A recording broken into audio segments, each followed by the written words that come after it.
you should say takbir while moving, not in the standing position and not after you've reached your ruku'. So that it's called takbir of movement. So this is the way it should be. Allahu Akbar. So while moving, saying the takbir. What is the ruling of the takbir, Shaykh? This is wajib, mandatory. Meaning that if you purposely skip it, your prayer is invalid.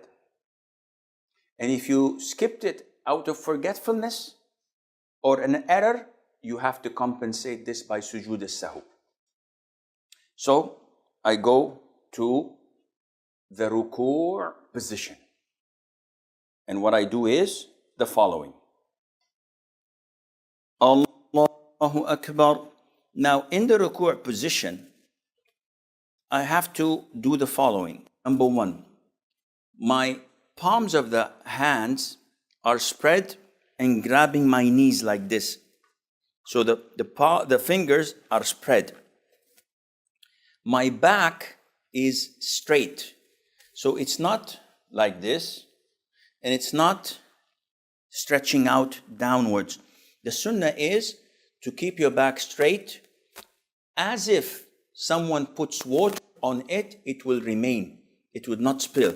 I don't know how bad I'm doing this or how I'm doing this. I don't see myself, but I try my level best. Do it according to the sunnah. The head, as described in the hadith, should not be pointed up like this, and it should not be tilted down like this. So it should be normal way of doing it. So this is the ruku'. Now you ask me, where should I look, Sheikh? It's an issue of dispute. Sheikh Al-Albani says, in the standing position, we were told to look at the prostration spot.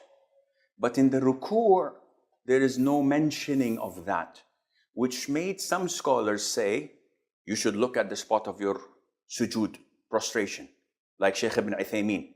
But this would be proven to be difficult, because if you do this, when you're doing ruku' and you're looking at the position of your prostration, you will find that your head is a bit tilted.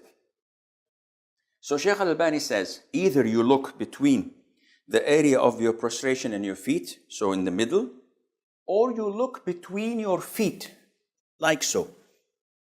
And this area is something that is open. The Prophet did not mention, alayhi salatu wasalam, any specific place.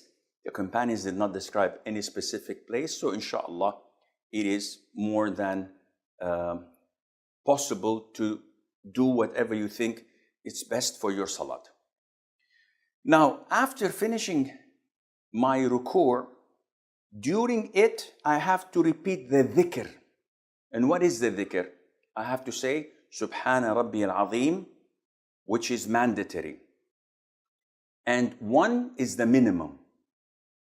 3 is recommended. The sky is the limit afterwards. I can say Subhana Rabbi al-Azim. I can say Subhana Rabbi al-Azim wa bihamdih. I can say Allahumma laka raka'tu wa bika amantu wa laka aslamt. خشع لك سمعي وبصري وعظمي ومخي وما استقلت به قدمي. Different kinds of dhikr you can say. The minimal requirement is 1, Subhana Rabbi al-Azim. This is mandatory. You cannot play with it. So we say Subhana Rabbi al-Azim while I'm in the ruku'. Among the mistakes people do is like this. Subhana Rabbi al-Azim. So they say it while going down or coming up. And this is not valid. You have to say it when you are totally in ruku', relaxed, every bone is back to its place, by saying Subhana Rabbi al-Azim wa bihamdih once, enough. Then while rising up, you say Sami Allahu liman hamidah, and you raise your hands again. So we raised our hands in the inauguration takbir. We raise our hands when we go for ruku'.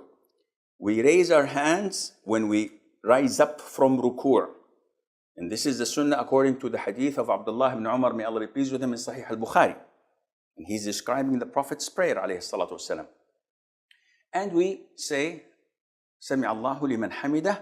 This is mandatory for an individual praying on his own, for an imam leading prayers, for worshippers. And I follow that by saying, Rabbana lakal hamd. Rabbana walakal hamd. Allahumma Rabbana lakal hamd. Allahumma Rabbana walakal hamd. Either one of these four does the job. And this is said by the imam, by the individual, and by the followers. Which means that if I'm praying behind an imam and he rises from ruku' saying Sami Allahu liman hamidah, I, as a follower, do not say Sami Allahu liman hamidah. I just answer what he has said. So, I've raised or I raised and I got up from ruku' position saying Sami Allahu liman hamidah, Rabbana wa lakal hamd. There are a lot of adhkar I can say afterwards, but this is what's essential. You can say ملء السماوات وملء الأرض وملء ما شئت من شيء بعد. You can say ربنا ولك الحمد حمدا كثيرا طيبا مباركا فيه. And do I place my hands on the chest or leave it on the sides? Either way is possible. What do you suggest, Shaykh?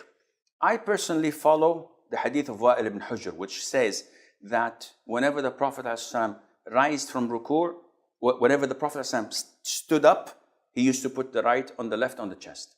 So now after I've risen from ruku', what is this position called? Is it sujood? Is it ruku'? What is it? It's standing up. So according to the hadith, then I should do this. The majority of scholars say no, you have to put it on your side. But there is not a single hadith that stated that the Prophet used to put his hands on his side in any position. So it's an issue of dispute, but akhi, again, this is a sunnah. You put it on your chest, you put it on your side, there's no problem. Don't make an issue out of it. Don't label people or classify people or think that people are better than you or worse than you. No. Just leave it as it is. This is the conviction. Leave them.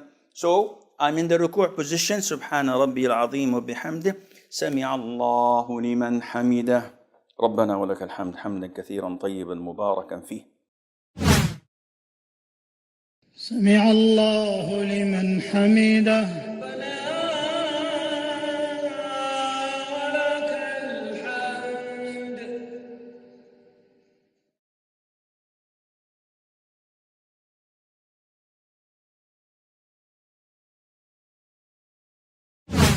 This is my standing up from ruku'. What should I do now? I should go for sujood. Now,